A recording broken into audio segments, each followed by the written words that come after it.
14 ফেব্রুয়ারি তো Valentine's day বা ভালোবাসার দিন হিসেবে পালিত হয়, কিন্তু আপনারা কি জানেন প্রতি বছর কেন ভ্যালেন্টাইন্স ডে এই দিনটিতেই পালিত হয়?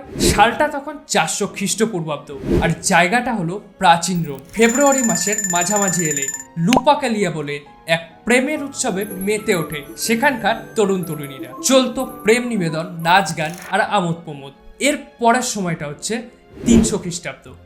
তখন রোমে ক্লডিয়াস 2 এর শাসন চলছে। তিনি মনে করতেন অবিবাহিত পুরুষরা বেশি ভালো সৈনিক হতে পারে, তাই তিনি সৈনিকদের বিয়ে নিষিদ্ধ করে দেন। কিন্তু সেন্ট ভ্যালেন্টাইন নামে একজন ক্যাথলিক পাদ্রী সৈনিকদের এমন দুর্দশা না দেখতে পেরে তিনি গোপনে সৈনিকদের প্রেমিকাদের সাথে সৈনিকদের বিয়ে করাতে থাকেন।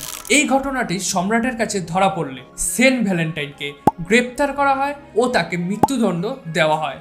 আর তার এই মৃত্যুর দিনটি ছিল 14 ফেব্রুয়ারি। এরপর ফাস্ট ফরওয়ার্ড টু 1382 সাল। তখন কবি জিওফ্রে চসার তার পার্লামেন্ট অফ ফ্লস কবিতায় 14 ফেব্রুয়ারি দিনটিকে প্রেম ও মিলনের দিন হিসাবে উদযাপন করেন।